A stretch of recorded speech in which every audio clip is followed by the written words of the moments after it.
Papo Mineiro hoje, nós vamos ter uma prosa de meio ambiente com um advogado, consultor e professor universitário, Germano Vieira, atual CEO da Anger, Consultoria Socioambiental. Ele foi, recentemente, secretário de Estado do Meio Ambiente em Minas Gerais. Bem-vindo, Germano. Obrigado, Hernando, pelo convite. Obrigado a todos que estão nos assistindo. Nós que agradecemos por conhecer um pouco da sua experiência, né? Tanto no órgão público como também no órgão privado. São duas experiências diferentes, mas que têm que ser complementares, né? Então, hoje nós vamos conhecer um pouco do Germano e um pouco da sua experiência. Bom, agradeço essa... eu comecei dando aula em ciência política, então, dos pensadores políticos, algo que agregou muito na minha vida foi uma teoria da tábula rasa de John Locke, um dos pais do empirismo, e que ele dizia que nós somos como uma folha de papel em branco quando nascemos. E hoje nós somos resultados de tudo aquilo que a gente veio escrevendo nessa folha. Então, não tem como deixar de ser resultante de tudo aquilo que eu vivi, o fato de ter nascido em Lavras, né, no sul de Minas. Boa cidade. Uma boa cidade, primeiro, e uma cidade cujo lema é terra dos ipês e das escolas. Então, isso já diz muito sobre a minha infância e a minha juventude lá em Lavras. Muito ligado ao meio ambiente, né? Meus tios, meus familiares todos sempre foram fazendeiros, muito ligados, né, à produção agropecuária, muito ligados à proteção ambiental, porque desde o início, né, eles sempre tiveram a imagem de que preservar o meio ambiente é um fator, um insumo essencial para a produção agrícola. E a minha vida sempre foi isso, sempre foi convivendo com escolas e com o meio ambiente, esse meio ambiente mais rural. E essa vida universitária, sobretudo da antiga ESAL, que era a Escola Superior de Agricultura de Lavras, né, você deve lembrar, que se transformou na Universidade Federal de Lavras, ela era uma vida muito pujante na sociedade. Então, todas as festas, todas as produções culturais eram sempre ligadas a esse meio universitário. Então, isso sempre me instigou muito. Eu sempre gostei muito dessa convivência da universidade com a vida da cidade. Bom, e quando eu entrei nessa fase mesmo de escolher, né, qual era a minha futura profissão, ainda, né, muito cedo, porque todo mundo escolhe o resto da vida com 16, 17 anos de idade, né, muito cedo para a gente ter essa decisão tão importante, né, na nossa vida, que vai ditar todos os anos futuros, né, da sua vida. Como eu tinha toda essa relação, sabe, Hernani, eu pensei logo em, bom, então meu futuro é aqui em Lavras mesmo, é fazer o curso de veterinária, ou o curso de zootecnia, ou o curso de engenharia agrícola, engenharia florestal, que eram os carros-chefes da universidade. Mas, por incrível que pareça, eu fiz um teste vocacional à época, e para mim não deu nada disso. Deu ciências humanas. Eu falei, poxa, e agora, né? E agora, José, para onde que eu vou? O que eu vou fazer da vida? Porque em Lavras não tinha o curso de Direito ainda, não tinha um curso de relações governamentais, não tinha um curso assim, mais estruturado de sociais aplicadas, né? Economia, por aí vai. Então, eu decidi cursar o curso de Direito, mas não tinha Lavras ainda, era o mais perto que nós tínhamos era Varginha e Alfenas. E como Alfenas, eu tinha uma tia que morava lá, né, ainda mora, irmã da minha mãe, eu decidi ainda, foi o primeiro passo que eu dei, eu fui morar em outra cidade, mas ainda com a família, né, com a minha tia, e lá comecei a estudar o curso de Direito. Fiquei lá 1 ano. Mas aí eu senti a necessidade de que, ainda um curso de Direito em uma cidade do interior, a imagem que você tem ou você vai ser advogado, ou você vai ser um juiz, ou você vai ser um promotor, né? Não tem nada além dessa tríade: promotoria, advocacia e magistratura. E eu não gostava dessa parte inicial, só que eu ainda não sabia o que gostava. Tá? Mas eu não gostava dessa questão de litigância, de briga, de discussão, sabe, de querelas. Isso eu não gostava, mas eu ainda estava no início do curso, eu não sabia que gostava. Aí eu lembro que eu fiz o primeiro concurso da minha vida foi um concurso para recenseador do IBGE no censo do ano 2000. E aí eu fiz o censo até inclusive na própria casa da minha tia, era muito jovem, e com esse dinheiro que eu ganhei eu decidi fazer uma prova, tentar novamente o curso, mas em Belo Horizonte. Então eu passei, né, eu lembro direitinho que eu usei esse dinheiro, passei no vestibular em Belo Horizonte, então eu mudei de Alfenas para Belo Horizonte. Essa que foi a grande virada aí para minha vida, porque comecei a ter mais oportunidades de estágio, né, mais oportunidades de conhecer a vida, né, numa capital, em que você vai fazendo muitas amizades, né, relações pessoais, e isso foi ditando um pouco da minha história. Mais ou menos lá no meu quarto ano de curso, eu já tinha passado assim por todos os ramos tradicionais do direito do trabalho, direito civil, direito tributário, mas eu ainda continuava com essa demanda por novas áreas em que eu poderia usar mais a gestão, né?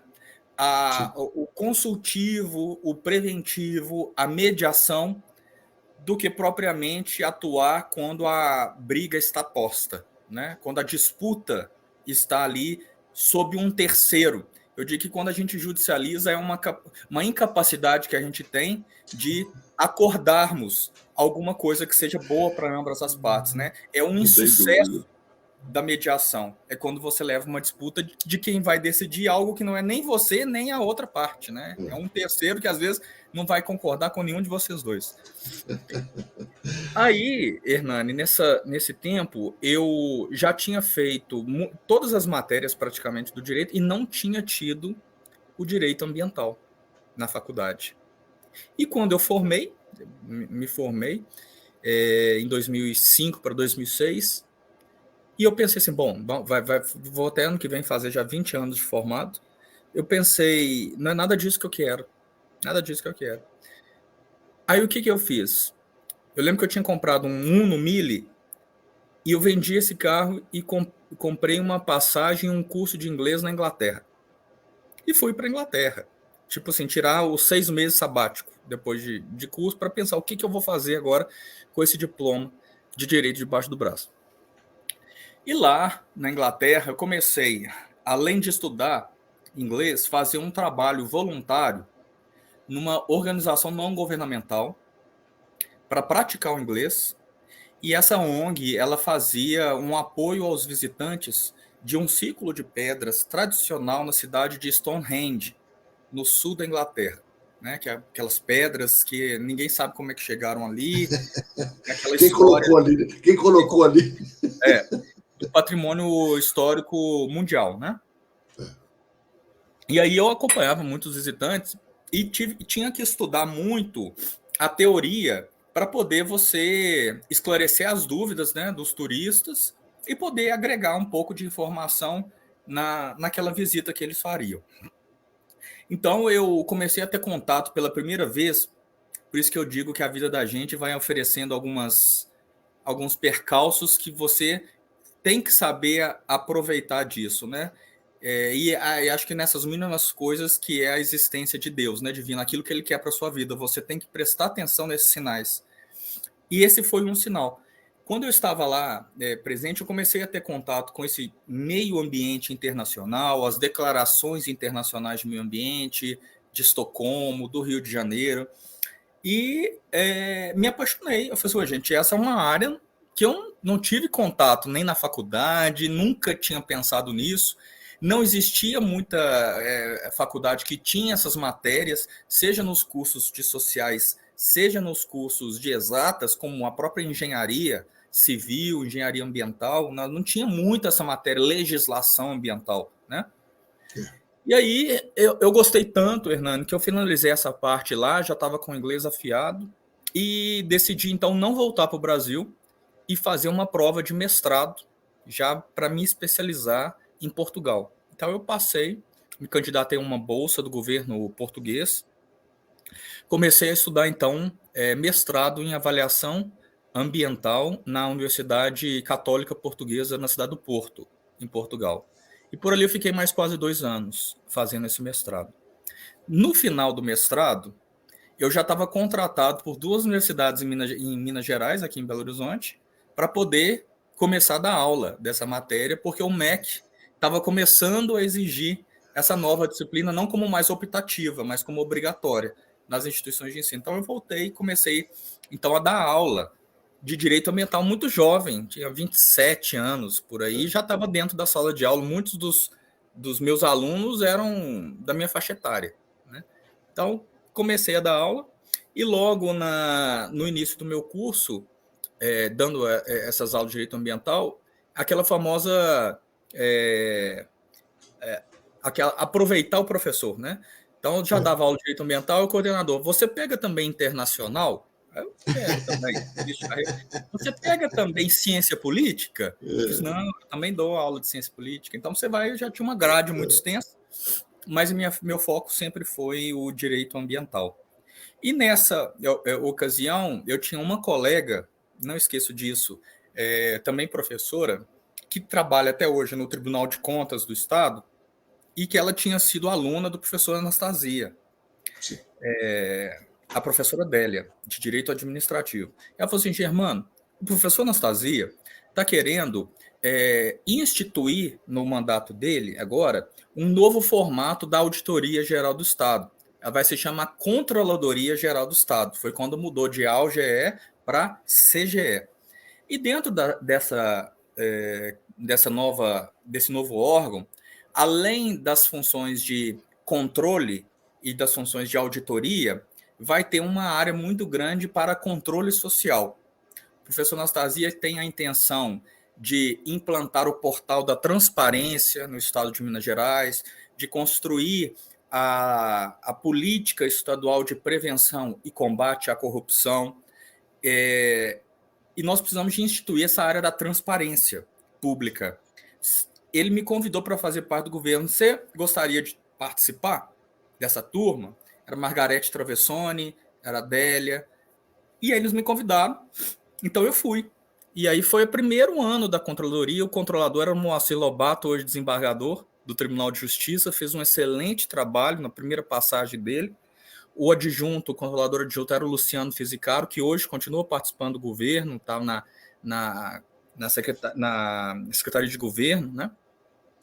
Então, assim, era uma turma muito boa, mas que a gente começou tudo do zero. Então, hoje, é tão fácil para a imprensa, né, jogar lá o nome, né, Hernani Castro Júnior. Você já vê lá o Hernani, onde ele passou, quanto que ele ganha, quais conselhos ele participa, se ele teve alguma falta grave, se não teve, quais são os resultados dele. Isso tudo não existia. Eu tenho muito orgulho de ter participado da construção de uma área que não tem inicialmente a ver com o direito ambiental, mas tem a ver com a questão da transparência. Porque o meio ambiente é um legado, né, Germano? É um legado, né? É um legado muito importante. Um legado, graças a Deus. Foi aí que começou o portal da transparência, a lei de acesso à informação, né? A lei geral começou aí, o portal, como eu disse, a lei de prevenção e combate à corrupção, isso tudo começou nessa época. E para a questão ambiental, a transparência ela é muito importante, porque muito antes da lei geral de acesso à informação, você já tinha uma lei de acesso à informação a dados e informações dos órgãos ambientais. E faltava um pouco dinamizar essa publicidade, essa transparência, porque você só cuida daquilo que você conhece. Se você não cuida, ou se você não conhece a informação precisa, isso é um passo muito pernicioso para uma ideologia falsa, né? para discussões que não são técnicas, são discussões políticas, eu chamo que é a politização da questão ambiental. A superficialidade e a falta de conhecimento profundo do que é um determinado fato ou ação, ela pode acarretar algo que seja muito, muito, muito prejudicial também para o meio ambiente, que é justamente essa politização, tratar as coisas na sua superficialidade.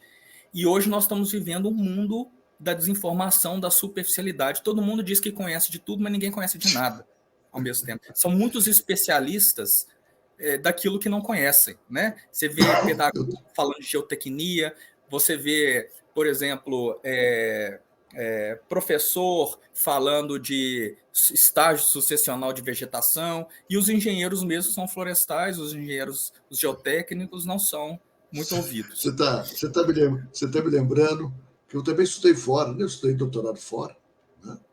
E é uma experiência muito rica a gente estar lá fora, né? Conhecendo outras culturas, a gente realmente desapega de preconceitos, de muitas coisas. Mas aí tem uma conhecida minha, né, que ela falava assim que tinha feito um MBA em marketing nos Estados Unidos, né? Até que uma vez, sem pesquisar, sem nada, mas caiu na mão assim para o grupo, nosso grupo de amigos, que o curso dela que ela fez foi sexta-noite, sábado e domingo de manhã. Era um curso especializado de marketing. Então, tem essas coisas também, currículos e currículos, né? Exato. Porque as pessoas, de repente, põem no papel, o papel aceita tudo. Né? Papel aceita tudo. Você tudo. vai pesquisar, a pessoa grupo de WhatsApp também aceita tudo.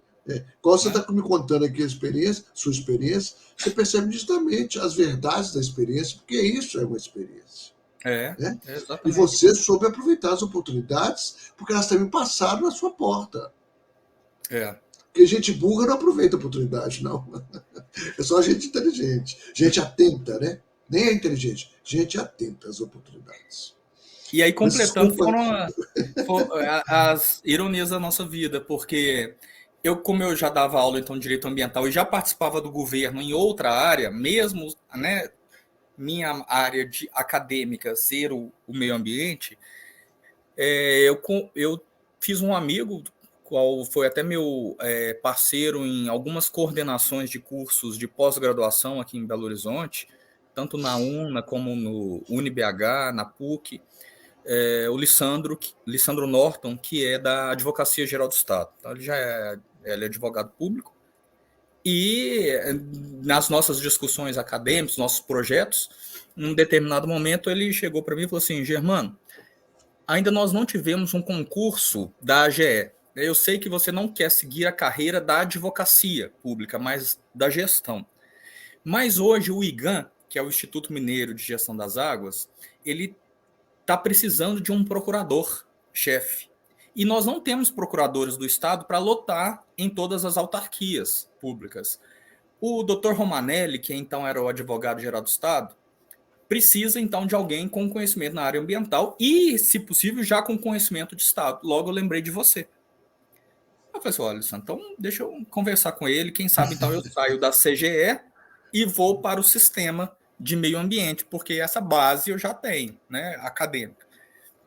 E aí sim eu migrei então da CGE para o IGAM, fui procurador-chefe lá por quase 2 anos, e nesse segundo ano de IGAM apareceu um concurso, não o concurso da advocacia pública, mas o concurso de gestor ambiental da SEMAD, da Secretaria de Estado de Meio Ambiente. Então eu fiz o concurso e passei. E aí eu me tornei um servidor de carreira da SEMAD, dentro já do sistema de meio ambiente. Então mudei de recrutamento amplo para um servidor efetivo. E aí eu comecei minha carreira lá dentro, né? Saímos do governo Anastasia, começamos o governo Alberto Pinto Coelho.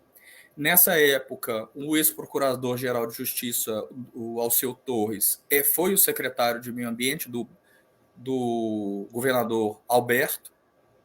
E nessa ocasião, como eu já era de carreira, tinha essa base, né, jurídica, ele me convidou para ser o chefe de gabinete dele. Então foi ali que eu conheci a doutora Maria Celli, né, o doutor Alberto, vários integrantes do governo, por relacionar muito com os gabinetes das demais secretarias. Bom, quando o Alceu, então, saiu no final do governo Alberto, em que o governador Pimentel venceu as eleições, houve uma transição muito abrupta, né, na gestão, depois de tantos anos do governo do PSDB para o governo do PT. E aí eu digo, Hernando, que eu sofri o primeiro bullying na minha carreira, porque o pessoal do PT achava que era tucano. E era uma rivalidade muito grande, né? Você lembra bem, entre PT e PSDB. Sim. Só que eu nunca fui filiado em nenhum partido político, nunca fiz política no sentido da eleição partidária, político-partidária. E então, nesse primeiro momento, houve uma estranheza muito grande, né? Tanto eu quanto até hoje a secretária Marília também, que já era servidora também de carreira e já tinha participado do governo também PSDB, era praticamente como se nós fôssemos os dois últimos tucanos que existiam ali no governo. E hoje eu tenho muita boa relação com todos, o pessoal do PSDB, todos, e também do PT, né? E depois também do Novo, que essa história ainda vai evoluir um pouco. Bom, aí eu comecei, então, no governo do PT como subsecretário de licenciamento, e quando entrou o deputado Sábio Souza Cruz, né, como, então, secretário, eu fui convidado a ir para a FEAM, a Fundação Estadual do Meio Ambiente. Então, eu fui chefe de gabinete da FEAM, né, no ano de 2015 e no início do ano de 2016. No final do ano de 2015, nós tivemos a tragédia da Samarco, né, em Mariana, com o rompimento da barragem. Eu não estava como secretário na época, mas estava lá na FEAM e pude acompanhar muito de perto, né, a envergadura do desastre, do impacto ambiental que ele causou, da necessidade de estruturação dos órgãos ambientais para responder, né, a esses desastres, numa ocasião de algo assim, sem precedente do ponto de vista de impacto social, econômico e ambiental. E no ano de 2016, então, o secretário Sávio ele sai da Secretaria de Meio Ambiente e vai para a Secretaria de Saúde. E a Secretaria de Meio Ambiente ficou em aberto. Veio, então, a nomeação de um novo secretário, que era o Jairo Isaac, que tinha sido secretário na época do governador Newton Cardoso. E o secretário... Era um amigo. Grande amigo. O secretário Jairo, ele precisava de estruturar uma equipe técnica ao redor dele, porque a vida dele sempre foi tocada na área financeira do Estado, né? E aí ele me convidou, então, para ser o secretário adjunto, que é como se fosse o vice-secretário. Então, esse foi o primeiro grande cargo de primeiro escalão que eu tive em 2016, já no governo, ainda no governo do PT. No final do ano, no meio do ano seguinte, o secretário Jairo ele sai do governo e o Pimentel decide, então, deixar que a classe técnica ali da secretaria naquele momento, que já fazia até a gestão, pudesse continuar. Então, e aí fui o primeiro secretário servidor da SEMAD em todos os seus anos de existência. O Zé Carlos Carvalho, ele era servidor também de carreira, só que ele era do Instituto Estadual de Florestas, do IEF, que é a autarquia mais tradicional que nós tínhamos no estado, porque ela foi criada no sistema da agricultura em 1962. E ele foi o secretário, o diretor do IEF, o cargo era muito mais importante do que o próprio secretário de Estado na época, né, quando ele foi criado. E o secretário e o Zé Carlos, né, um grande servidor, grande secretário, também teve essa oportunidade de ser, mas ele era do servidor do IEF. Depois ele foi ministro, depois ele voltou para a secretaria, né? Na sua segunda passada. Então, Hernani, eu lembro que nessa oportunidade eu tive a oportunidade de ser secretário, e a partir daí, muitos dos projetos que muitas áreas da secretaria já tinham pesquisado, já tinham discutido, eu via como possibilidade de resgatar, quer dizer, tirar um pouco desse aspecto político ali da secretaria e colocar essa possibilidade de discussão técnica de vários assuntos que dizem respeito à secretaria, seja a questão da remediação do desastre, da Samarco, nós não tínhamos ainda tido o desastre Brumadinho à época, né? O licenciamento ambiental, que todo mundo reclamava que era muito burocrático, que incentivava a clandestinidade, né? Porque quem não consegue a sua licença vai fazer de qualquer jeito mesmo. Para as questões de restrição econômica, que o meio ambiente era visto como um grande entrave do Estado, né? Essa que era a verdade. E meio ambiente, em qualquer organização, seja ela pública ou privada, é investimento. Então, ali na mesa de discussão do secretariado, você tem que brigar tanto por investimento quanto o cara da penitenciária que tem que fazer uma nova penitenciária ou pagar a merenda escolar de quem é da educação.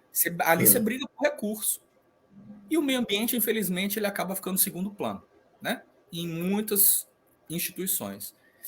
E a minha disputa era por isso, para modificar a SEMAD, mostrar que ela é uma promotora do desenvolvimento. Sim. Sustentável. Mas é o desenvolvimento num novo patamar. E tudo isso que eu tinha estudado a minha vida inteira.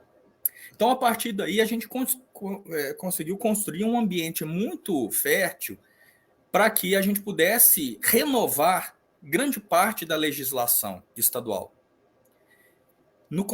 Na Assembleia Legislativa, através dos decretos do governador e através das regulamentações dos conselhos de meio ambiente, que são muito importantes na normatização final, né, dos processos.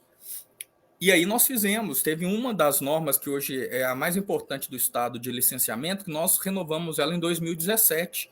Ela tinha sido assinada primeiramente pelo Zé Carlos em 2004. Então, 13 anos depois, nós atualizamos essa norma.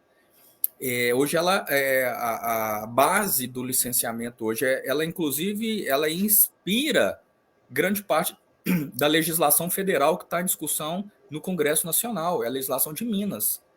Minas Gerais inaugurou muitas ações novas na parte da legislação, inclusive incorporar na sua classificação dos empreendimentos não só o tamanho do empreendimento, que a gente chama de porte, ou o potencial poluidor que aquele empreendimento causa no meio ambiente, mas também como o fator da localização. Porque um determinado empreendimento, numa determinada região, ela tem um potencial impacto. Em outra região, o seu impacto pode ser muito maior para o meio ambiente, né? Ou muito menor, a depender do meio. Isso nunca tinha tido. Nós incorporamos isso na legislação de 2017 e racionalizamos. O que tem que ser mais criterioso será, e o que tem que ser mais simplificado também será, né? Para que o Estado possa concentrar energia nas suas ações fiscais, naquilo que realmente é mais importante. Bom, e você ficou secretário no novo governo? É aí que nós íamos chegar. 2018 passou, e aí nós tivemos uma nova eleição, e o governador Zema ganhou em segundo turno, né? E se tornou governador a partir de 2019. No final ainda do ano 2018, quando o governo eleito já estava, né, se configurando, eu recebi o convite do Partido Novo para participar de um processo seletivo para me tornar secretário. Foi uma surpresa para mim, porque esse foi o segundo bullying que eu iria sofrer, que era o pessoal achar que eu era petista. O petista achava que eu era tucano. E aí, nesse processo seletivo, foi muito para explicar, né, o seu passado, as suas experiências, a sua visão de Estado, nem muito grande, nem muito mínimo, né, na área ambiental. E aí eu fui convidado, passei por esse processo, no final o governador Zema me convidou para então continuar na secretaria. Então eu devo estar aí no Guinness Book, né, o único secretário do governo de esquerda. 3 partidos. Governo de direita. Foram 3 partidos. E foi um orgulho muito grande ter porque era uma nova forma de gestão, né? Uma gestão bem, do ponto de vista administrativo, muito alinhavado nas suas práticas corporativas mais modernas, né? De acordo de resultados, de feedback, de discussões conjuntas, de reuniões diretas. Isso, para mim, foi muito, muito importante para a minha carreira toda. Só que no início de 2019, começando esse planejamento todo, aí nós tivemos o infortúnio, infeliz desastre de Brumadinho, né? E aí foi com a empresa Vale. Nós já estávamos ainda assim se recuperando, né, do desastre anterior, quando sobreveio esse de uma envergadura diferente, mas tão perniciosa quanto a de Mariana. E não foi relacionado apenas a impacto ambiental, mas, sobretudo, do impacto humano, né, do fator Isso. psicológico dessa destruição que devastou famílias, né? E, assim, aquilo foi uma das maiores tristezas que eu, meus colegas tivemos, e muitos outros servidores com quais a gente relacionava direto, sobretudo o Corpo de Bombeiros, né, que teve uma função tão heróica, porque ali nós tínhamos todos que dar as mãos e cada um ajudar na função do outro. Quem tinha que fazer a parte ambiental ia lá, porque a gente tinha que quantificar, né, os impactos na flora, na fauna, nos recursos hídricos, né, no ambiente geral. Aí nós tínhamos questões de captação e os bombeiros com aquela coisa de salvar vidas, de fazer o melhor para todas as famílias, assim, para a comunidade. Aí é uma coisa assim, psicologicamente afeta muito a gente, né? Todo mundo que esteve ali diretamente relacionado com o desastre, que pôde ir lá nas primeiras horas, né, e conviver com a dor, o sofrimento, e tendo que fazer seu papel, foi um dos maiores desafios da minha carreira. E aí, infelizmente, também há uma politização, né, em cima disso. E esse primeiro início de governo foi isso, para fazer o papel de Estado, apontar realmente os responsáveis, né, por isso, dar respostas à sociedade e buscar realmente contribuir para uma mudança de legislação, muito delas em nível federal, né, porque nós estamos falando de barragens de mineração, cuja fiscalização pela lei federal era da Agência Nacional de Mineração, e pouquíssimos, né, fiscais federais, com muito trabalho a ser feito, e a gente conseguiu, assim, dentro de todas as possibilidades, né, contribuir para a sanção do projeto de lei aprovado na Assembleia, que foi o projeto de lei Mar de Lama Nunca Mais, que mudou realmente a forma de fiscalização e de licenciamento dessas estruturas que deveriam ser descomissionadas, né? Diga-se de passagem, na época muito se discutiu sobre a licença ambiental da barragem, mas a licença ambiental, e aí eu digo muito da superficialidade, né? A licença ambiental que se apontava não era a licença ambiental da barragem, era a licença ambiental dada para tirar a barragem. Não era da barragem, era tirar a barragem. E antes dessa licença ambiental ser executada, o desastre aconteceu, por uma falta de uma operação correta, que hoje, né, os laudos técnicos das polícias apontam. Isso não vem ao caso. Mas, vejam, e aí muito se dizia, olha, mas esse processo de licenciamento levou 40 meses, Hernani. Quer dizer, eu falei muito isso na Assembleia. Se ele tivesse sido o que é simples, você não teria barragem há 3 anos antes. Mas também tem que ter cuidado ao falar isso, porque não é simples tirar a barragem, né? Tanto é que muitas ficaram em muitos anos. Mas veja, o órgão ambiental, ele não cuida da engenharia geotécnica para a retirada. Isso é da engenharia. O que a gente avalia é qual é o impacto ambiental dessa retirada. Vai ter trânsito de caminhões, vai ter que fazer um maciço posterior para dar estrutura, vai cortar árvore, né? O recurso d'água vai ser reconformado, vai voltar para o trajeto original ou não, alguma fauna vai ser impactada. Isso é o olhar ambiental.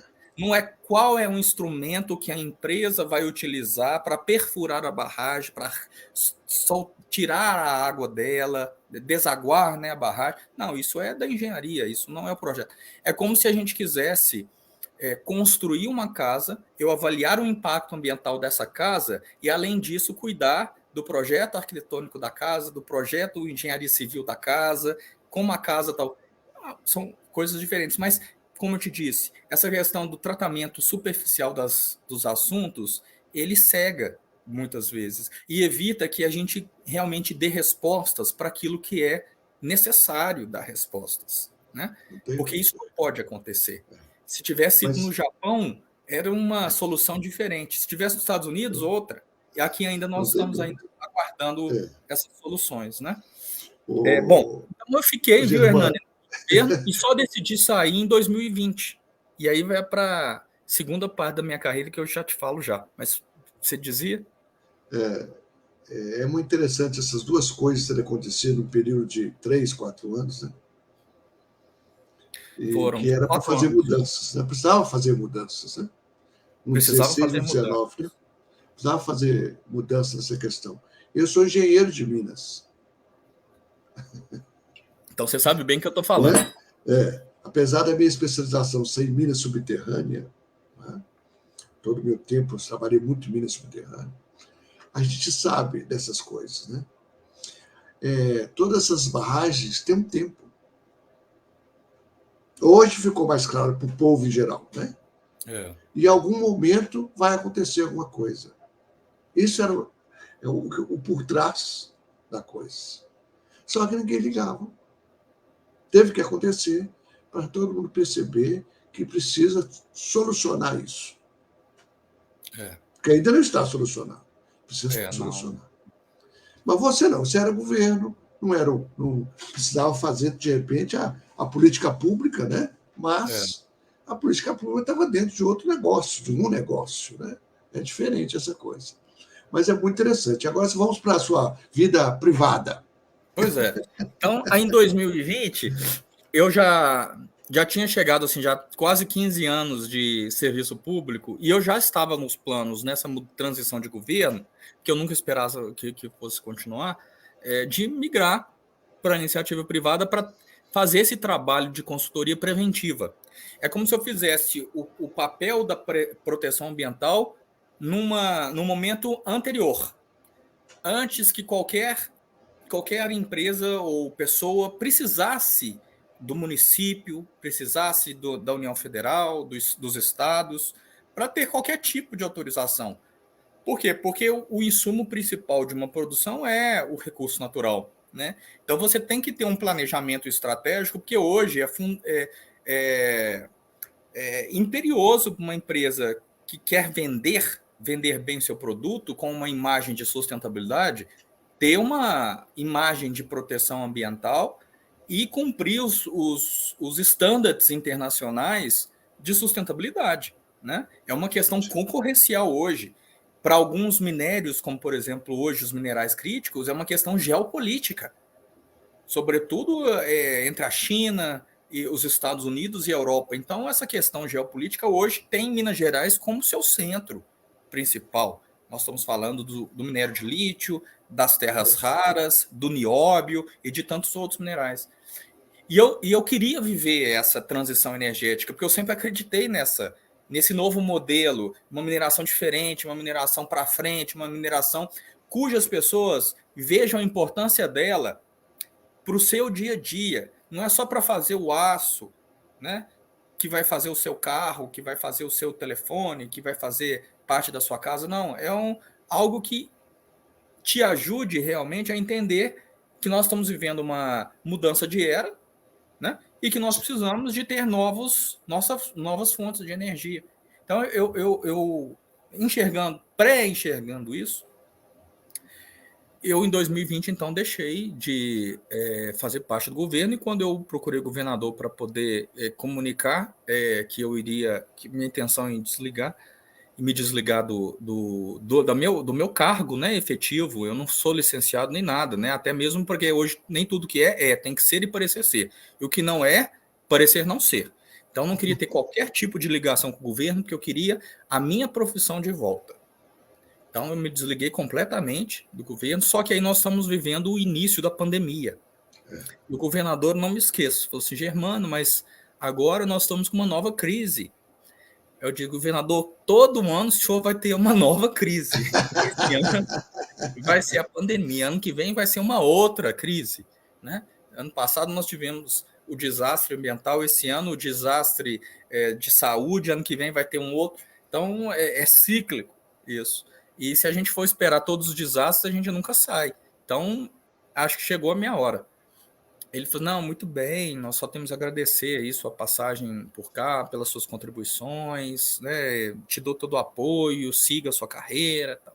Então, depois disso, eu saí, fiz a minha quarentena, superada a quarentena, então eu voltei para a minha área inicial, que era a área da advocacia, né? Mas não uma advocacia, como eu te disse, litigante.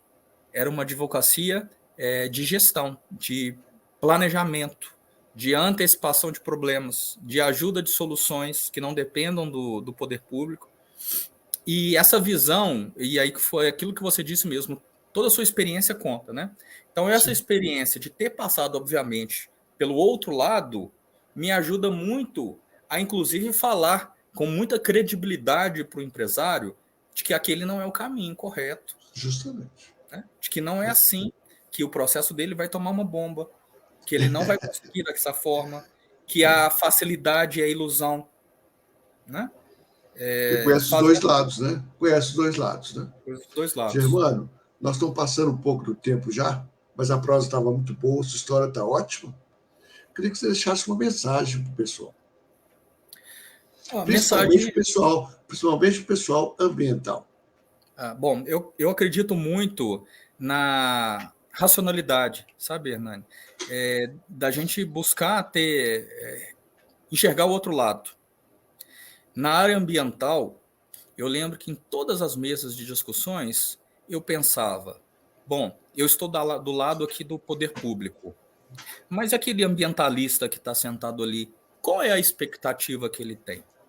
Qual a esperança que ele tem? O que ele busca?